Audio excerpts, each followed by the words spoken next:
People are social animals, and friends are some of the most important aspects to our lives. What if the ones who were your friends became responsible for your death? Today I will be going over a tragic tale of a young woman who trusted the wrong people and left our world before she could say goodbye. So before I get into the video, I was gone for a while, but now I'm back. Yay. I'm gonna be uploading more frequently about true crimes and different cases and such. If you like this kind of content, all you gotta do is support me, watch through the whole video, leave a like, subscribe if you want, and yeah, just enjoy yourselves. But anyways, back to the story for today. Skylar Neese was a typical high school student who attended University High School, just north of Morgantown, West Virginia. She was described by friends as intelligent, compassionate, and bubbly. She was always seen around school with her two best friends, Shelia Eddy and Rachel Shoaf, and were practically inseparable. Skylar and Shelia met at a community center as children and immediately hit it off. They eventually went to the same middle school and transitioned together into high school. Their relationship was considered stable, even though there had been some controversial opinions on the actions of Shelia. She was very popular among everyone in school, and she started to show up wearing luxurious clothing, which a normal kid shouldn't be able to afford. And as you know, people like to hate. And it was rumored that she may have been using her good looks to take advantage of those who showed interest in her. Rachel was late to join the party, but became a close member of the duos quickly. Everything seemed okay at first. They would spend all of their time with each other, going to movies, shopping, consulting each other when they have trouble such as breaking up or doing bad on a test. However, things changed suddenly during the sophomore years when during a night of drunken fun, Shelia started kissing Rachel under the intoxication, and then going several steps further. The two had drunken sex while Skylar watched in the background. Obviously shocked, she was also encouraged by the two to join, but Skylar was not comfortable with any acts of lesbianism, so she rejected their advances. Shelia and Rachel started bombarding Skylar with words of distrust, as they both at the time had boyfriends, and feared that Skylar would tell them of everything. The night ended in an argument and with Skylar leaving early. From then on, there was a divide amongst the group. Shelia and Rachel began to grow closer while Skylar was being excluded to activities. Shelia and Rachel would often be seen wearing matching outfit and having double dates. They both were in relationships while Skylar was single and was viewed by the two as the immature little girl who tagged along. They didn't fully break off the friendship with Skylar because she could have blackmailed them, but their attitude towards her ex-friend was now apparent. This led to Skylar venting out on Twitter, saying phrases like, "People can be so mean for absolutely no reason," and "You're a two-faced bitch and obviously fucking stupid if you thought I wouldn't find out."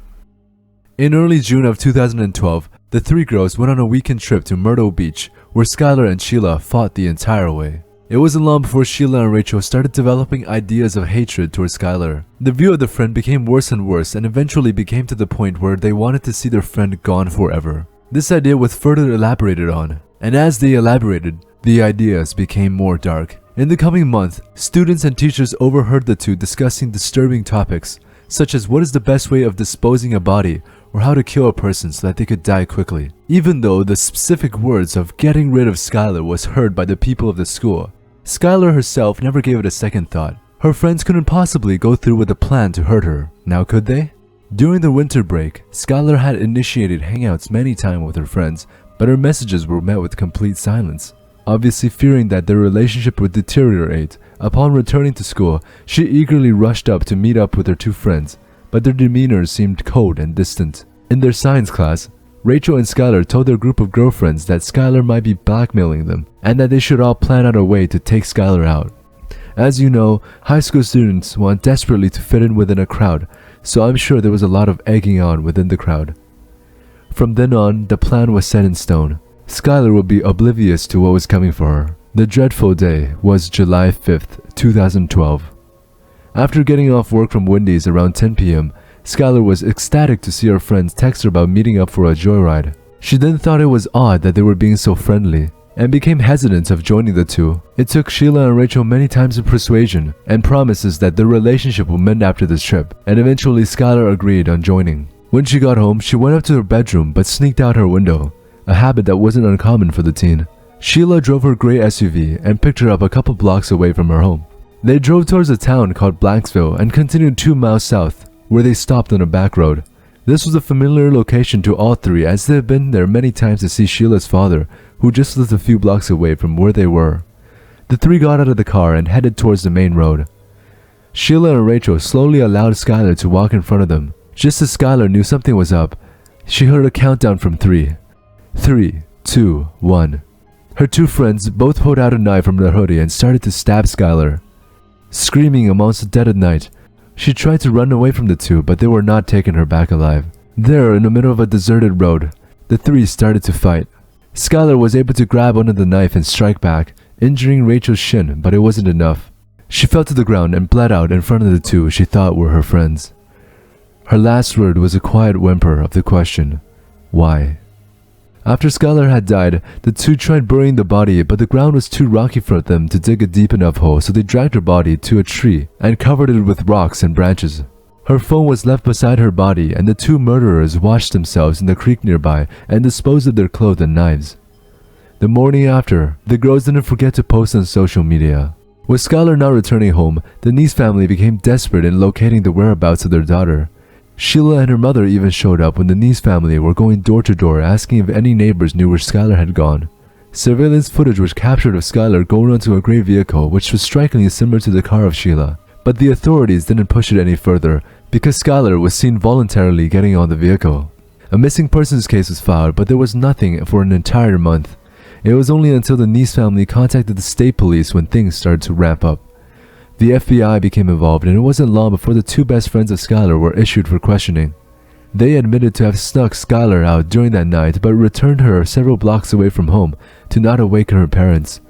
The two were questioned separately, and their stories were strikingly similar, as though it was pre-rehearsed. During the investigation, Shelia wanted to get as much information as possible from the ones involved, being heavily active in following up with the police. Rachel, however, tried to keep a low profile and stayed as far away from everything as possible. Perhaps guilt was eating up inside her as she could be constantly seen crying and having breakdowns. With this knowledge, the investigators knew that Rachel would be the first to crack. They also acquired phone and camera records of the girls that night, which was clear that they had been near the vicinity of Blacksville. During further questioning, Rachel changed her story to a version where Skylar had ran into the woods after they had parked their car. She told the police that they searched everywhere but couldn't find Skylar, and since it was too dark that night, they left without her friend. Now this is super suspicious. Why wouldn't you call the police when your friend is lost in the woods? Why lie about Skylar coming home? The investigators knew they were steps away from cracking the case. As December came up, media pressure mounted onto the two girls. They had both failed their lie detector test, and the questioning became more and more stressful on their sanity. On December 28th, Rachel was seen running around the neighborhood, screaming sentences along the lines of, "You're ruining my life." She was later admitted to a mental hospital and came out within 5 days. After that, she was finally done with the pent-up guilt and told the investigators everything. As soon as she uttered the words, "We stabbed her to death," the room became silent. When asked why they did so, she simply answered, "We didn't like her anymore." She helped lead the investigators to the spot where Skylar was buried, and with canine units and equipment, the remains of Skylar was recovered 6 months after her disappearance. Shelia, now seeing her gig was up, had no choice but to confess as well. After their confession, the two were able to live without repercussion for the following months as investigators were looking for evidence. During this time, when the fate of Skylar was still not known to the public, they were still active on social media. What was even more disgusting was that on March 13th, Skylar's death was made publicized, and they tweeted the following: "Rest easy, Skylar. You will always be my best friend. I miss you more than you could ever know." The classmates were very supportive around them, understanding that they had lost a loved one. But as more information came out, and that they were responsible for Skylar's death, the community turned on them. During the trial, the two girls were seen sobbing, as the majority of their life would be soon spent in prison. On May 1st, Rachel surrendered herself to a plea deal. This was followed by a court hearing, where the two girls both received 30-year sentences. On the secluded road of Skylar's resting place laid a memorial made by her friends and loved ones. This is a reminder to us of how harsh our reality can be. The ones who are listening to this video, hopefully you don't have such bad luck in meeting these kinds of friends. So during the making of this video, I just realized that apparently Rachel Shoaf is married to another inmate in 2019. Kind of blew my mind, but I guess she is happy where she is right now. So life is just strange to say the least.